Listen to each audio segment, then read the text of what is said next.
Welcome back. Welcome back. So we are reading chapter 8, Popular Culture, Media, Masculinity.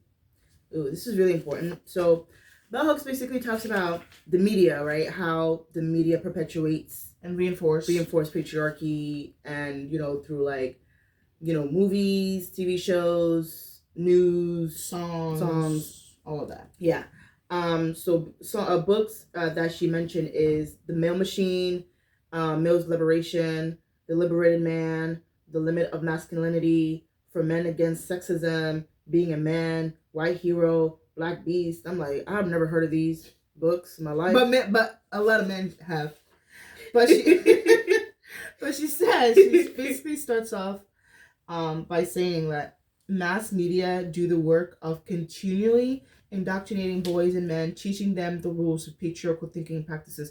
And we see this a lot when it comes to how, when the pandemic happened, a lot of men were red pilled. It's like the lonely man incel to red pill pipeline needs to be studied. But even in 2005 when she wrote this, she said, yeah, media plays a huge influence when it comes to the indoctrination of young boys and men.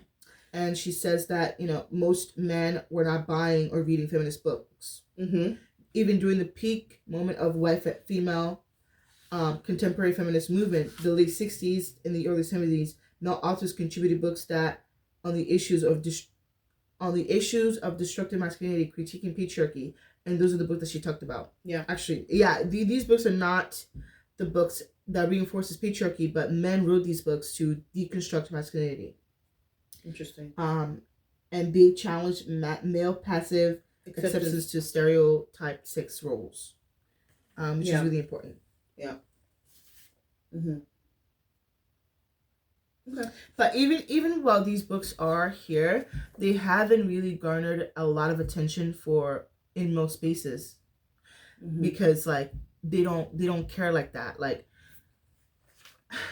Yeah, it's funny how the reason why women have created a feminist consciousness was because it was a life and death situation for women. Women need to know the history of other women to know that, hey, we live in a system of oppression, right? And that has created a plight for us to really know our history so that we can change the future for us and our children and our children's children. But when it comes to men, they are very passive when it comes to feminism. Yeah, because they have never been at the bottom, right? They have always been at the top, especially white men, right? So when you're at the top, you think, and then you're and then everybody else at the bottom is just scratching the surface. You feel like you're oppressed, but it's like, sir, you have always been at the top. You're not oppressed. Yeah. Right? Okay, somebody said a bad word to you. Somebody called you, unkindly words. That means you're no. So I truly believe, and this is just my opinion, that in order to truly understand oppression, you have to be at the bottom, like the bottom. Yeah, you can't be oppression adjacent. Yeah. Or whatever. Yeah. You can't just have friends, family members that are oppressed and about their oppression through stories and all that. You actually have to feel it. Because I feel like that's where the true change lies. Because talking is not working, educating is not working, so now you have to feel it. Right? That's the only way. But women are not going to oppress men. No, I'm not saying they're gonna oppress men, but I'm saying women have done everything possible. We can't do any more. With the little that we have, mind you. With the little that we have, with the little that we know. Can't do anymore. So now it is up to you to I don't even think educating is that is just the tip of the iceberg. There has to be policies. There has to be a transformation. What is that Bible term? Transfiguration. There needs to be a transfiguration, an awakening, because I feel like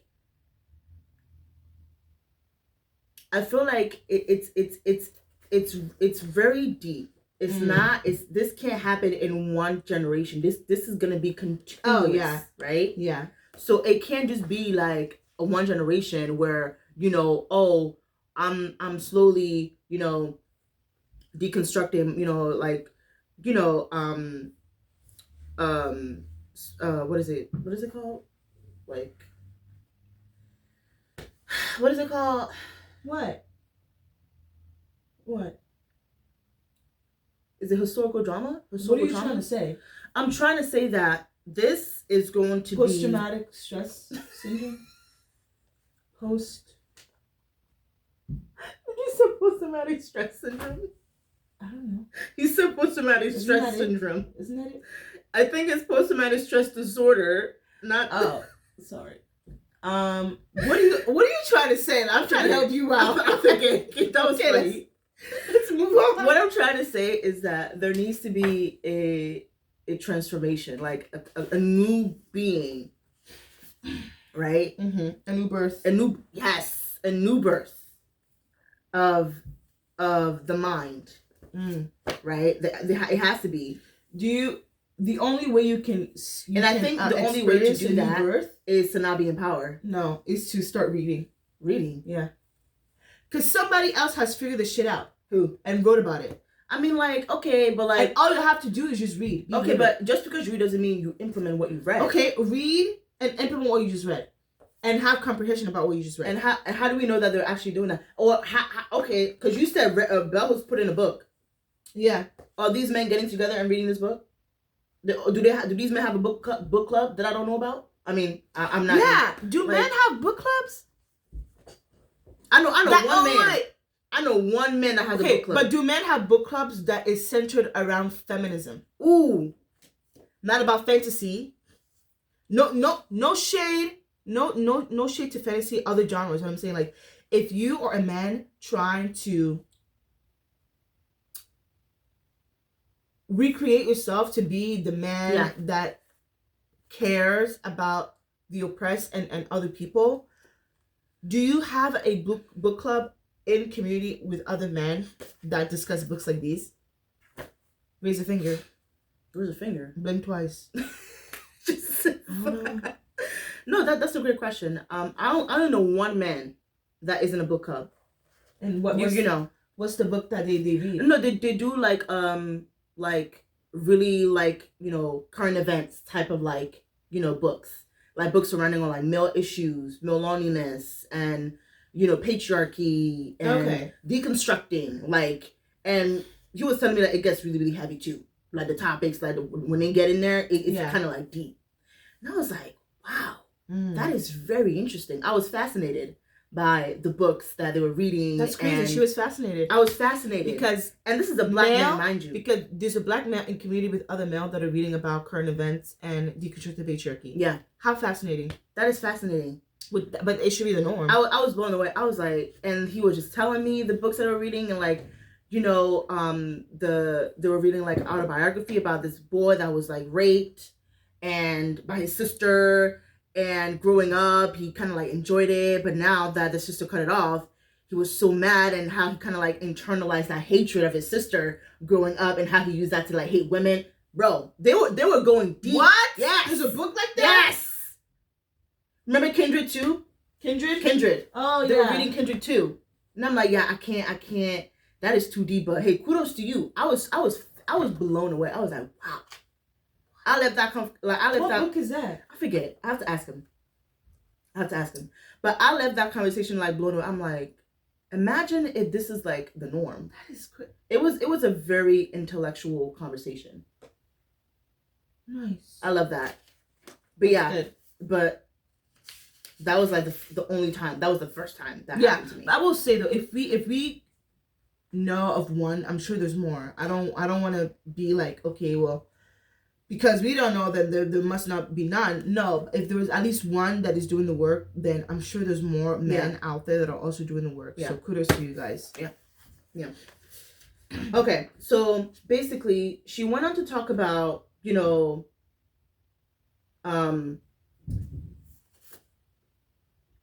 Bell Hooks mentioned, like, okay, the media, right? And she basically mentioned, the O.J. Simpson's trial. right? Oh, she did? Oh, yeah. And how that was, at the time, one of the most, like, one of, like, the forms of entertainment when it comes to, when it comes to true crime, and race relations in America, class relations, and all that. So basically, she said, mass media, especially television talk shows, focus on male violence without linking that focus to ending patriarchy. Okay. Male domination of women's supply simply become a new form of mass entertainment. Hence the money-making skeptical of the O.J. Simpson trial. In societal relationship with other men outside the sphere of work, men were more compelled than ever to enact rituals of domination. Among black men, black on black homicide fast become the leading cause of death for males between the ages of 16 and 45. In the world of television, shows directed at children never stop the sexist myth making. One of the most popular children's book with subtext about masculinity was The Incredible Hulk, a favorite of boys from diverse class and racial backgrounds. The show was instrumental in teaching the notion that for a male, the exertion of physical force, brutal and monstrous, was a viable response to all situations of crises. When a sociologist asked young male viewers what they would do if they had the power of Hulk, they said that they would smash their mommies in. The Hulk was the precursor of the Power Ranger toys that was still popular along with more recent video games, which allows boys to engage in violent ritualized play. Yeah, this is why I think it's just very hard to raise young boys in a patriarchal culture, because even in a household, even at school, once they hit adolescence age, they're going to be turned over for the patriarchy. So you can do the work as parents, you can do the work as community in your family, even at schools, even whether homeschools or whatever, but it's an actual thing to always constantly deconstruct that. It's an ideology. Yeah. And if they're not set up with feminist worldview and points, they're going to go to college and just revert back to patriarchy, because it's what's in a workforce. It's what's natural. Yeah. It's what's normal. The default setting. Is that really a default setting? No, it's just set up. It's set up to feel like a default setting because it's easier. Yeah. It seems it requires natural. less work. Yeah. On the male part, which is why. Yeah, it's a default setting. Yeah. Yeah, but she talked about like the Incredible Hulk. Yeah. Power Rangers and so these like Marvel movies too, like Spider-Man and Iron Man and all that. They really do reinforce patriarchy and just misogyny, sexist notions, and I guess it makes sense as to why the primary audiences for these Marvel movies are young men, boys too, young men and boys. And if there's any slight change to their favorite character, it's the end of the world. It is the end of the world. Or they take offense to that. Yeah. Because they do see themselves as the mini patriarchs in these stories. Yeah. And if that storyline changed to be more inclusive, to be more non-patriarchal, to be whatever the case be diverse, to be intersectional, it's like it's this is not the original. Yeah. But it's like it's a comic book. The original is patriarchal. We don't want that. Yeah. Well, even though it's patriarchal, it's like it's a fantasy, right? It's not like you can do whatever you want. Yeah. But they want their story to be fed to them in the way that they want it to, without the consideration of other consumers. Mm-hmm. Right? Yeah. Yeah. She talked about Independence Day. Yeah, she talks about Black, The Matrix. Very much male-centered, male-focused fantasies. Yeah. And I feel like today too, what movies and shows do you think she she would include in this book if she was still alive here today. I would say The Walking Dead for sure. I would say that. Okay. The Walking Dead for sure. The what's that movie? That fantasy movie? What? The Game of Thrones. Oh, the Game of Thrones, yeah. I mean, definitely the Game of Thrones. I would say like 95% of the movies is from a patriarchal lens. Yeah. Right? Like even like the rom-coms. Like I used to love rom-coms coming up. Like I remember when I was in middle school, a friend of mine, she introduced me to like K-pop or Korean culture. And the first show that I watched was Playful Kiss. And child, I think so. Sifa and I were going back and rewatching our favorite shows growing up, and looking at it from a feminist lens and an adult lens and much more experienced lens, right? Because I feel like as a kid, you kind of just like take everything in. Everything is so new, so fresh. It's like, oh my God, right? So the thing that happened with like Nickelodeon and then Schneider, like going back in time and like rewatching our favorite shows like iCarly, that broke like my heart. Like, yo, yeah, like watching it again. Yeah, it's not. I couldn't just sit and watch like iCarly again, knowing everything. Or Drake and Josh. Yeah, and we love Drake and Josh. Like I would rewatch that before the documentary even came out. Yeah, just because. Yeah. But now knowing that everything that happened, Drake was like, subject to that, it's really hard to just enjoy. Yeah. So now that we're kind of like going back and rewatching our favorites and kind of like deconstructing this, like, why did we ever like this in the first place? Like, I remember, so Playful Kiss, basically is about this high school girl who was in love with this boy, but then the boy was like living at her house now, and she was trying to keep it a secret or whatever like that, and the dude was an asshole. Like he would pick on this girl. He would like use her. Like he would basically emotionally manipulate her, right? So when the girl was like, you know what, I'm done. You don't like me, so fine. I'll find other prospect. He then became possessive. No. He then did a switcheroo on her. It's like, oh no, like he's became loving and nice and kind, because now that he knows that there's another guy that is like her, he's trying to get her to like him back. And then it was like the love story of the time. And I'm just like, now that I'm looking back, I'm like, this is ass. What the fuck? This is ass. What the fuck? Yeah. And it's like the trope of the helpless girl or woman staying in a relationship that doesn't suit her, that doesn't do anything for her, for an asshole boyfriend, just for the sake to say that she's being loved by a male. Right. Is a retired trope, please. Let's please retire that. And another thing, right? I really want, I would prefer, because I think like now I'm on my true crime era, right? I feel like I kind of deviated from like, rom-com to like true crime, because I feel like it's much more interesting. It is much more like, it has a lot of depth. I don't like true crime. I don't like the way we consume true crime. Okay. We consume true crime as entertainment. Yeah. Not as entertainment, but as also a means to experience violence, but in a safe place. Okay. In a safe circle and place. And I don't like that. But I think we also have to put in perspective that it could be used for like educational purposes. It's not only. In the sense of, right, seeing the signs, right? Remember that show on Discovery, Evil This Year? And, the first part is like, there's always a sign. And then they go down to the signs of like, okay, this happened at an early age as a child, right? And then this happened in middle school. This happened in high school. And then this person ended up killing or murdering, blah, blah, blah, blah, blah, right?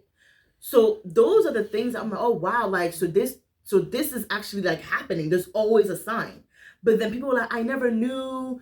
Like the parents do the interview, like, I never knew he was always like this. He didn't show any signs. But it's like, the signs was always there, right? That's why I personally am fascinated about, these true crimes, documentaries, because, although from like the viewer watching everything playing, I saw the sign. But while the person... You saw the sign because it was presented it to me, right? Right. That's what I'm saying, as a viewer. But when the person that is in it they can't see this because they're just standing too close, right? Mm-hmm. So they tend to like, okay, like, oh yeah, that happened one time, okay, whatever, like, it didn't happen again, but like it was like a huge thing that you kind of like look over. But anyway, what I'm trying to say is I think we just need to reimagine especially rom-com in a way that women are not always getting the end of the stick. Right? Like, yeah. Okay. Yeah. And it's not through a patriarchal lens. Yeah. Right? Yeah. Yeah, even with like the Jane Austen type of, like shows and movies and all that, it's obviously very much rooted in patriarchy because women didn't have rights at the time. Yeah, so that's why marriage was important. But she was like a true feminist for her time too. Going against. Well, she was. I would say she was a feminist because she actually did not marry. She never married, but she wrote about marriage. In a reimagined, non-patriarchal lens, right? No, it was still very much patriarchal. Really? Yeah, but it was her literary style and her world building and how historical her books are that keeps her writing alive. Yeah. Okay. So basically, yeah. So recent movies like Men in Black, Independence Day, and The Matrix rely on the racialized narrative of dark versus light to valorize patriarchal white masculinity in the realm of fantasy, right? In our actual lives, the imperialist white supremacist policies of our government lead to enactment of rituals of white male violence dominating of a darker universe, as in both the Gulf War and the most recent war against Iraq, by making it appear that threatening masculinity, the rapist, the terrorist, the murderer, is really a dark other. White male patriarchs are able to deflect attention away from their own misogyny, from their violence against women and children. So basically, she's saying that imperialist white male policies, as far as the government, where these white male, they go like through the war, and that is a way, like, a man fighting for his country is a way to show masculinity, especially to the patriarchy. Yeah. Right? Because you are willing to lay down your life. Right. For the patriarchy. Right. But not for women and children. Right. Because so that's what she's saying. Like, she's saying men would rather do that instead of fight against their own misogyny and violence against women and children. That's so good. That's really powerful. Yeah. And then she went to talk about gangster rap and how, white executive, give voice to these male to further violence against women and children, right? Introducing drugs into the community and talking about raping and, gang banging and stuff like that, right? So that is a byproduct of the white male supremacy that is trying to, indoctrinate the Black men or minorities to further the patriarchy. Right. So she also says, one of the ways patriarchal white males use mass media to wage the war against feminism was to consistently portray the violent, women-hating men as aberrant and abnormal. A perfect example of a length to which patriarchal white men would go to deny the patriarchal violence is offered in the PBS documentary about the Hillside Slaughter. Strangler. Viewers are able to watch psychiatrists talk with a white male serial killer who murdered adult women and 2 girls. It is a tale told in parts, each part highly dramatic and suspenseful. So this is kind of like a true crime, kind of like back in the day, like era, whatever like that. Viewers learn that the accused is a handsome, all-American white boy. I use the word boy because the commentator refer again and again to his boyish quality, with a lovely blonde wife and a baby son. We are told that he did not have the appearance of a villain, a killer. We learn that he is hardworking, well-liked, etc. All of these qualities made detective and police, all white and male, reluctant to arrest him. He seemed to them to be an unlikely suspect. Even after his arrest, white male mental health care professionals were brought to the case to at least provide documentation that if this all-American white male did indeed commit all these violent crime against females, he did so because he was insane. So again, like literally what I said about true crime and how it's portrayed in mass media, it's always through the lens of immortalizing the villain. It is always through the lens of not naming the victims and knowing the victims, but it's always about how fascinating it is that this young man who's blonde, who has a blonde wife and all that, could possibly do this. It is always through the lens of fascination, when there's nothing fascinating about murder. There's nothing fascinating or nuanced about there's nothing fascinating or nuanced about being a serial killer. But it is told to us in a way that is an entertainment. That is, and if we can be entertained by seeing other people being murdered, we have lost the race.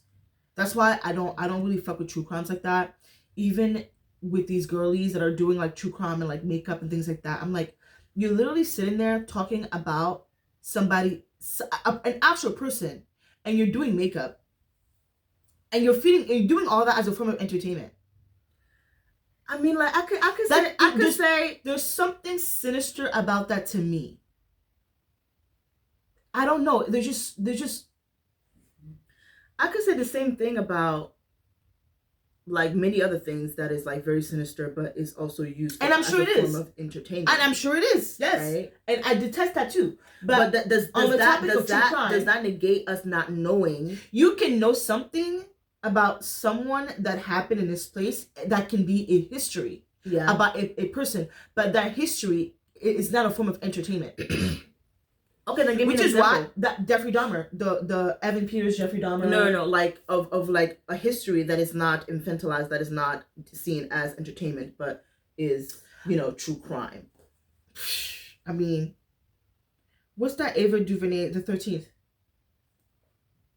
The 13th Amendment? The 13th. Ava DuVernay's documentary, The 13th. That's not about true crime, though. If you really look at it, that is the crime of the America. What? The 13th Amendment. I'm talking about, like, it's a story killer. About a collective... It's a story about a government that was able to put into law... No, that's not what I'm talking about. I'm talking about, name me a serial killer, right, that has not been infantilized or immortalized as far as entertainment, but is part of history. Well, I don't watch many true crimes, so I can't really say what that is. I don't watch many true crimes for the fact that of the reasons that I just said, right? I think that just the concept of a serial killer within itself is a very interesting concept, right? Because it's not something that it's like, it's not something like, it's kind of like Hitler or like Mussolini, these leaders that have like killed millions of people. Yeah, right. So then when I mentioned 13th, why did you say? Oh, well, the 13th that is just like a policy, right? That's like a law. It's not a person. I'm talking about a person or a body of people that a body of people, i.e., the government. Okay, fine. Do you not get that? I get that, but that's not. Like I'm using like names. I'm using people. I'm using like history. Like, you know what I'm saying? Like Ronald Reagan. What did he do? Ronald Reagan made the policy of the war on drugs. The war on drugs. I mean, I would say he was immortalized. I would say that there's like documentaries about that specific event that happened. Okay, right? So you're making my point for me then. No, but I'm not saying like I enjoy. I mean, I think I'm not saying you. I'm saying you're saying it's a form of entertainment. It is. Okay. It is. Okay. Because people are fascinated by it. I mean, yeah, because like it's not every day you hear about a serial killer. It should be. It is every day because how many shows? I'm saying it shouldn't be every day. But I'm saying that it is. You saying it shouldn't as it's something that it's that something that it ought not to be. And I'm saying, well, that's why people are fascinated about it, right? Just no, like think about it. If we have come to if we as an audience are fascinated by crime, I don't know what to tell you. It's not crime within itself that people or the story, the serial killer, the villain. Like, what else do you want me to say? You don't get it? I get it. Yeah. But I think there's always like an origin story, right? Think of Hitler or Mussolini, right? They are by far the most popular immortalized people, like as far as history. But we still talk about that because of the effects it had taken place after the aftermath. And I'm saying, and certain media talk. They produce media about these serial killers, about these people in history, in a way that doesn't really further the discussion to, okay, how can we not let history repeat itself? How can we not let this happen again? It's a way to want to immortalize these villains, right? Without actually knowing that these are real. When was the last time you saw a documentary about the Holocaust? A documentary? Oh, like pretty recent. Not about World War II. About the people that are affected and impacted by the Holocaust itself. Mm-hmm. Not about Hitler, not about none about the villain. The victims. It is centered around the victim and the victim only. I mean, I've seen like not a document, like a movie, but it was like movies are just based off of a true story. Yeah. There's a lot of fictitious elements of a movie. I'm not talking about that. But I can name you, multiple series and shows about Hitler and I'm like, when I'm not, and it's not like they're providing the new information. Okay. Because documentaries about Hitler started from the 40s to today. I still think it's because you have new generation of kids coming in, right? And you have to not reintroduce, but like, and that reintroduction is a way that they are kept immortalized. Anyway, I'm not saying you're not wrong, right? But I'm also saying like it can also be educational. I don't think it's one size fits all. And I'm saying you can educate someone without making a crime an entertainment. I understand that, and that's agree. all I'm saying. I'm not disagreeing with you. I'm just saying and I'm saying we have come to be in a society where crime is a form of entertainment. Okay. And that's absolutely wrong to me. No, I agree with you. That's all I'm saying. It shouldn't be a form of entertainment. Yes, we should know about these people. Yes, we should know the signs. Yes, we should know how it develops. All of that. I get that. But why are you entertained by this? That's so fucking weird to me. I think the entertainment aspect have to do with the fascination of that somebody can actually do that onto another person. Honestly, right? As we are learning about the patriarchy and deconstructed, there's nothing that fascinates me about the patriarchy anymore. Okay. Especially when it comes to crime. Okay. That's just me. Maybe I'm just that type of person that, again, the true crimes that I've watched are just so distasteful in the way that it was approached to me. Yeah. But I'm just like, what the fuck am I watching? What the fuck? Is there like one in particular that kind of like... Well, the recent one, the Jeffrey Dahmer docu series, but not really. They tried to censor the victims, but without the victims' people's permission. And I'm like, well, how are you censoring the victim? But the victim that had died, you didn't ask for their parents or family members' consent to do the movie. Like, what? Okay. But then people would watch that and then they would go on Twitter and say, "Oh, he's handsome." He's like, yes. I don't know. I don't have Twitter. Yes. I was flabbergasted. Mm-hmm. Flabbergasted. And again, I don't watch true crimes like that because I don't like the space of true crime audiences. They're fucking weird. You're in a cult. I think for me, and I'm going to speak strictly for me, I think like the reason why I love true crime is because I get to learn about the origin story of how this person became who they are, right? I personally think that is fascinating, right? It is the same, and again, it's the same origin story too. They grew up in a house where the mom or the dad was abusive, or neglect, or not being loved. That's it. Out of every origin villain story, not being loved, abuse, neglect. That's it. Repackaged to different people. Okay. That's it. And what is that? What is that though? What is a byproduct of what? The patriarchy. Thank you. All right, we have to move on. It's like 35 minutes. Okay. All right. Okay. So let me continue. Finally, a shrewd doctor uncovered that the accused had been pretending to be insane to escape punishment. So this is where, like, you know, the serial killer, the hillside strangler, right? And they brought in like a psychiatrist to kind of evaluate him, and he was actually claiming insanity, but he was completely sane, right? It seemed he studied psychology before he committed his crime so that he would know how to appear crazy. When the doctor finally unmasked him, the hillside strangler stated, quote, "A woman is nothing to me. I can kill her in a minute," end quote. As the trial closes and the white male judge reads his final statement on the case, he tells viewers that the hillside strangler was a misogynistic, a man who hated women. Yet, the judge did not link his misogyny to patriarchy or sexism or male domination.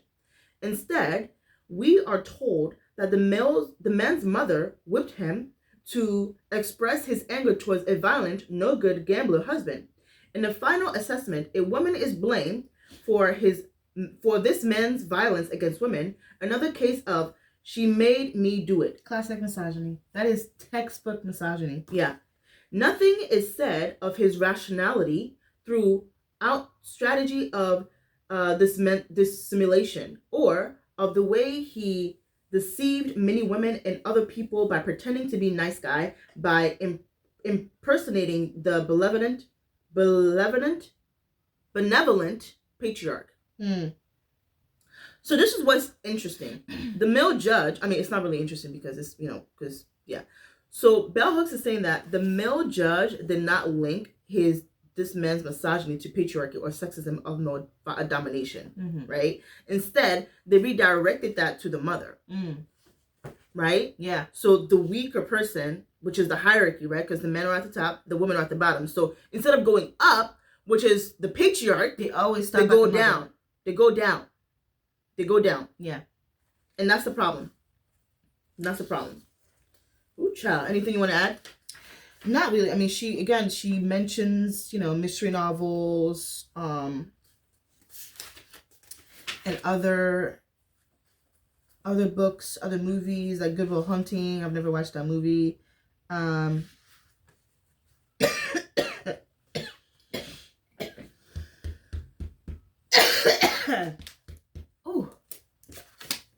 But yeah.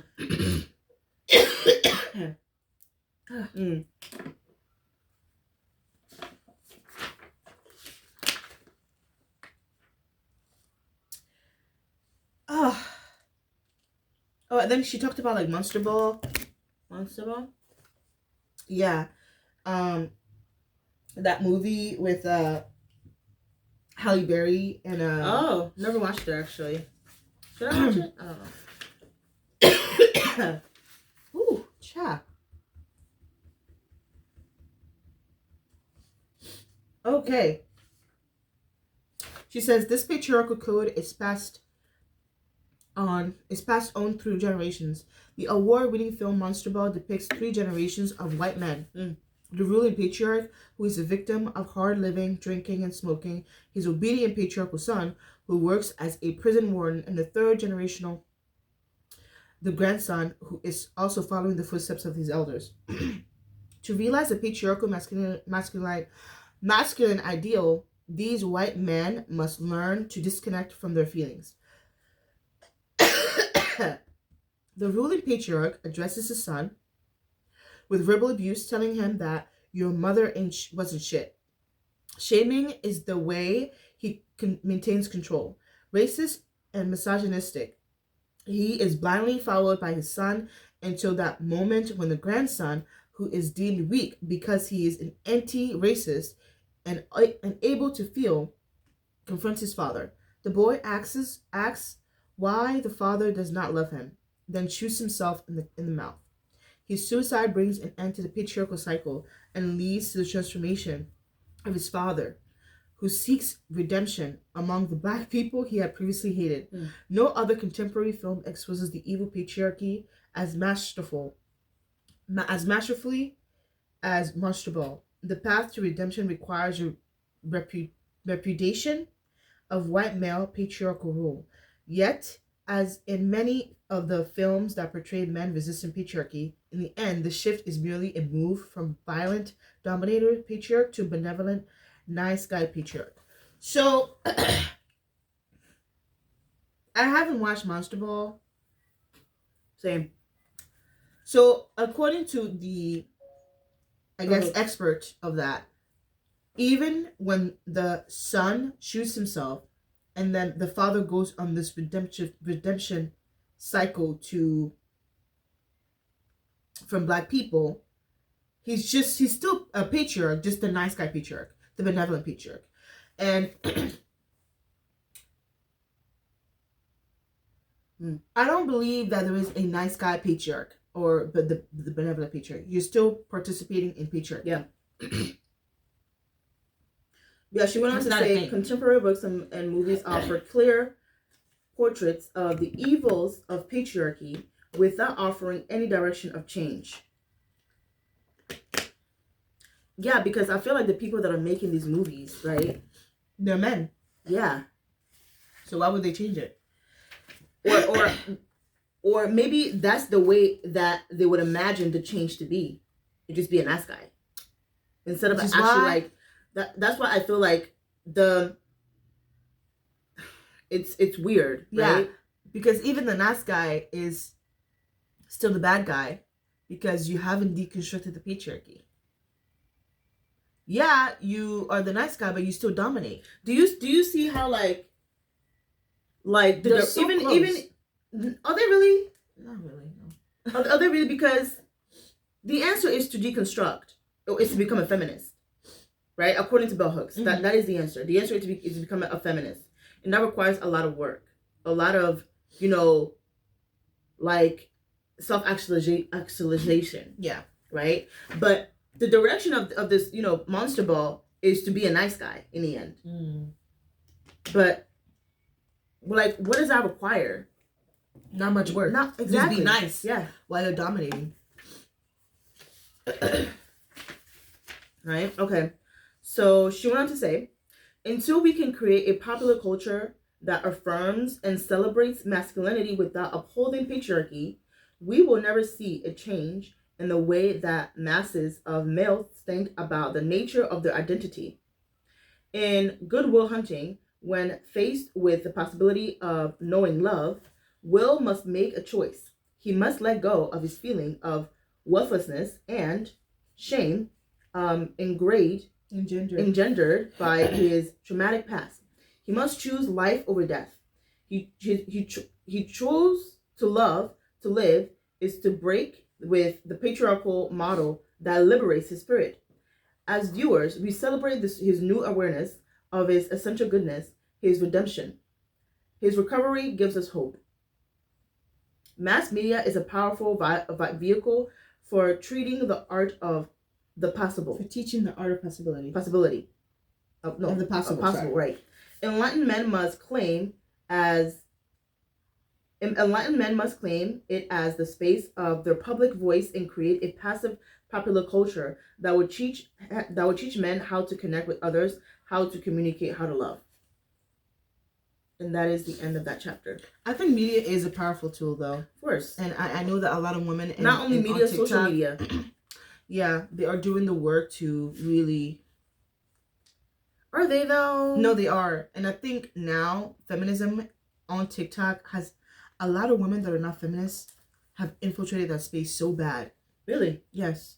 It's really bad. Yeah. I think a lot of women just want.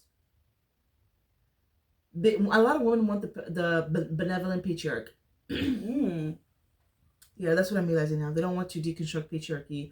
They don't require that the men fully deconstruct patriarchy, feminism. Sexism, misogyny, all the these. They just want proximity. They want to exercise love in a patriarchal lens, but with the nice guy or the benevolent patriarch, and that's really sad. Yeah, but yeah, that's the end of chapter 8. Yeah, it was very not too long of a chapter. What did you think that she did not mention in this chapter? As far as the media, I think she didn't really touch upon like social media. I mean, social media wasn't really at its peak back in 2002. I wonder what she would say with social media now, the way that it is now. That's pretty good. That would have been like amazing. Yeah. But yeah, just the social media. No, yeah, you're right about that. Yeah, she did touch upon like movies and TV, books. Ooh, I would also love if she also mentioned like the parasocial relationship. Of like celebrities. Yeah, that have with fans now that in social media is introduced. That's a good point. Yeah. What about you? No, yeah, I agree. I think that especially since like the book was written not at the peak of social media, definitely like television, books, and movies, and these Marvel stars do like play a huge role in reinforcing the patriarchy, and reinforcing violence against women and children, and how it's taking men longer to deconstruct the patriarchy. Like even with like the movie about finding hope in a man, it's like the conclusion is that you just be a nice guy. You mean Monster Ball? Yeah, Monster Ball. Like just be a nice guy. That's like really that's your version of a redeemed man, or you know what I'm saying? Like it's not even scratching the surface. It's just like staring at the surface. That of like grandfather, father, and son. 3 generations. Yeah, I don't know if you watched White Lotus. I think it was season 2. No. There was this family. They're Italian, and I believe, I need to rewatch that. They're taking like a vacation in Italy or whatever, and then you have like the 3 generation of patriarchs, really. And what's fascinating is that the grandfather was a misogynist. He's a misogynist. Of course. He's a womanizer, all that. And then his son learned his ways. His son has been cheating on the wife, and now he's going through a divorce. And then the grandson is basically like those nice guy feminist people that always try to save people. And then the relationship with who they are with themselves and other people was so fascinating to watch. Like that's a really interesting arc for me to just kind of see how that played in 3 generations. It's really fascinating. Yeah. Anyways, The Will to Change by Bell Hooks. Yep, chapter 8. Closing out. Yeah. All right. We'll be back with chapter 9. Chapter 9.